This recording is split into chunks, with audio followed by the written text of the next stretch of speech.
tudo bem com você? Seja bem-vindo a esse vídeo. Nesse vídeo eu vou te falar sobre quais são os principais ingredientes que você deve ter aí em casa para te salvar quando você quiser fazer uma receita. Quais são os ingredientes coringas que todo mundo deve ter em casa para fazer receita funcional, hein? Algum palpite? Eu sou a chefe Bruna Ávila, eu sou especialista em doces saudáveis. Eu tô aqui para simplificar a alimentação saudável para você, então vem comigo. Muita gente me pergunta, né, o que eu tenho que ter em casa? Será que tem que comprar vários tipos de farinha para ter em casa, para usar, para quando eu quiser fazer alguma receitinha? Tem alguma farinha que é coringa, que dá para usar mais vezes? Eu recebi especificamente de uma aluna, a Keka, essa pergunta, né? Ela me fez essa pergunta, assim, quais são os tipos de farinha que eu devo ter em casa para quando eu quiser fazer uma receita, né? Que elas se adaptam a qualquer receita. Então eu vou te contar aqui nesse vídeo, né? Tem alguns ingredientes que eles são padrão, né? E esses ingredientes são ovos. Se você não é vegana, não é vegano, você usa ovos em receitas. Então ovos você sempre deve ter em casa. Gordura, né? E aí gordura eu recomendo que seja óleo de coco, de preferência. Então uma boa gordura para você utilizar. Com ovos e gordura você já faz aí quase que todas as receitas vão ovos e gordura, né? Açúcar, se você usar açúcar, também é um ingrediente padrão que você usa para várias outras coisas, então escolha um açúcar de qualidade, né? Um açúcar mascavo, orgânico, um demerara, um açúcar de coco. Se você utiliza adoçante, né? Eu recomendo que então opte pelo eritritol, de repente, ou pela estévia, mas esses são ingredientes-chave que você usa para várias outras coisas, né? Não necessariamente para cozinha funcional. O que eu quero abordar aqui são ingredientes que você vai usar para receitas funcionais, né? Porque assim, fermento você deve ter em casa, porque vai usar para outras coisas, né? Não só na cozinha funcional. Mas as farinhas, né? Quais farinhas são legais de ter em casa que não vai estragar, que eu vou conseguir usar em mais de uma receita? Qual que eu devo ter em casa? Então vamos lá. As farinhas, elas são divididas em grupos, né? Existem as classes de farinhas. Por quê? Porque quando a gente tira o glúten da receita, a gente precisa fazer uma combinação de farinhas para suprir tudo aquilo que o glúten proporciona dentro da receita, né? Elasticidade, maciez, leveza, tudo isso assim, a gente precisa complementar, combinar várias farinhas para chegar no resultado. Então as farinhas sem glúten, elas são divididas em categorias. E aí tem as farinhas de base, as farinhas mistas e as farinhas de liga.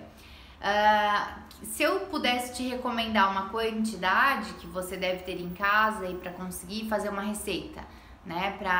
Eu olhei uma receita na internet, o que eu consigo fazer com farinha? Tem aí pelo menos 200 gramas de cada uma dessas farinhas e aí você vai conseguir fazer, tá? Então, se você tiver em casa, eu recomendaria 200 gramas pelo menos de farinha de arroz integral, porque é uma farinha de base, é uma farinha que dá estrutura para a receita. Eu não recomendo que você utilize ela sozinha, porque ela pode ressecar a sua receita, mas combinada com outras farinhas, com a farinha de leveza, uma de maciez, ela vai ser muito boa, você vai conseguir utilizá-la em quase todas as preparações, substituindo outras farinhas, né? Ela é uma das mais coringas que tem dentro das farinhas de base e estrutura, tá? Dentro das farinhas de liga, eu recomendaria que você tenha aí pelo menos, né, um amido de milho, que é padrão. O amido de milho, ele serve tanto para dar leveza para massa, quanto para formar casquinha no pão, casquinha no brownie. Ele serve para engrossar um molho, para engrossar um caldo, para engrossar um pudim, se você estiver fazendo. Ele serve como espessante, né, de maneira geral, assim. O amido de milho, ele é bem coringa. E em outra ponta, eu recomendaria também que você tenha em casa polvilho doce. O polvilho doce você consegue utilizar em várias preparações, mais na área de panificação, né? O que a fécula de batata e o amido de milho fazem na parte de confeitaria, o polvilho faz na parte de panificação, de dar aquela liga, aquela estrutura, né? Então, para dar a liga para um pão, por exemplo, você pode fazer um pão com uma farinha de arroz e um polvilho, por exemplo, né? Ele vai ficar um pão legal, a composição dele. Então, o polvilho você utiliza para fazer um pão de queijo, também para outras preparações. Então, é legal ter polvilho sempre em casa.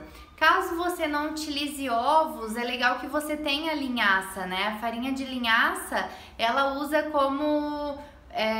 usada como uma farinha para dar liga nas receitas, nas preparações. Então, ela substitui bastante o ovo, né? Então, se você não utiliza ovos, uma pequena quantidade de farinha de linhaça também é legal ter em casa. Porém, atenção! A farinha de linhaça, ela oxida muito facilmente. Então, se você quer ter para guardar na sua casa, eu recomendo que você compre a semente de linhaça, guarde ela na geladeira para que ela não oxide também, ou você pode congelar também, né? Sempre observando que essas farinhas mais sensíveis, elas devem ser conservadas longe da luz, do calor e da umidade, tá? Para elas não estragarem. Então, você pode ter um pouquinho de farinha de linhaça, porque você vai usar em várias preparações. A farinha de linhaça você consegue utilizar em preparações como tortas doces, substituindo ovos. Alguns bolos utilizam farinha de linhaça também para dar uma certa liga.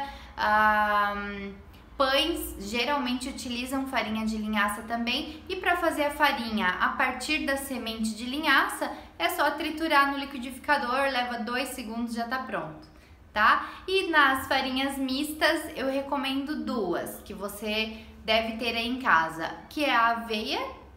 Se você não pode consumir glúten, então escolha uma aveia sem glúten, e a amêndoa, né? Ambas você pode comprar na versão mais integral possível, né? Então a amêndoa mesmo, a aveia em flocos, e triturar e fazer a farinha delas. Assim como a linhaça, elas oxidam com mais facilidade, a aveia nem tanto, mas a amêndoa sim. Então eu recomendo que você mantenha elas na geladeira, né? E faça a farinha só quando for utilizar, assim, ou para uma semana, né? Ou na quantidade que você for utilizar, porque não é nada difícil de fazer, é bem fácil de você fazer a farinha, é só triturar no liquidificador ou no processador, que ela vira farinha com bastante facilidade, tanto a aveia, quanto a amêndoa, quanto a linhaça que eu já comentei, tá? Todas elas devem ser armazenadas, essas 3, devem ser armazenadas longe da luz, do calor e da umidade, para preservar, né, os nutrientes,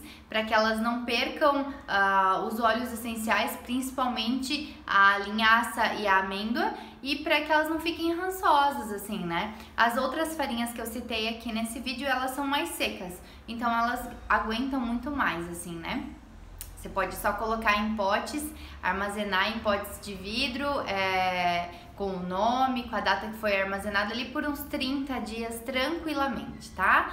E outra coisa que eu recomendo que você tenha em casa, se você gosta de fazer receitinhas, é um bom cacau. Você pode ter aí 100 gramas de um bom cacau, um cacau de boa procedência, um cacau 100%, porque você vai utilizar. A partir do cacau, você consegue fazer várias receitas. Você consegue inclusive fazer chocolate em pó caseiro e achocolatado em pó caseiro. E você pode utilizar também o cacau puro para fazer algumas receitas aí, desde cookies, bolos, caldas, brigadeiros, tudo você utiliza o cacau. Então, são essas farinhas que eu sempre tenho em casa e que eu recomendo que você sempre tenha em casa, que aí vai ficar fácil de você fazer qualquer receitinha que você encontrar por aí. Por quê? Ah, mas a minha receita não vai nenhuma dessas farinhas. Mas aí você pode olhar em que grupo pertence a essa farinha e fazer a substituição, né? Se é uma farinha de base, se é uma farinha mista, se é uma farinha de liga, então é só fazer a troca. Essas farinhas que eu citei no vídeo, elas são todas bem versáteis e todas funcionam muito bem, combinadas ou sozinhas, tá? Então, eu espero que você tenha gostado desse vídeo. Se você gostou, me conta, compartilha com quem você acha que precisa saber um pouco mais sobre quais ingredientes tem em casa, né? Aquela pessoa que sempre vai fazer uma receita e se depara, ai meu Deus, eu não tenho esse ingrediente. Compartilha esse vídeo com ela que eu tenho certeza que ela vai adorar, tá bom? Um beijo e até o próximo vídeo.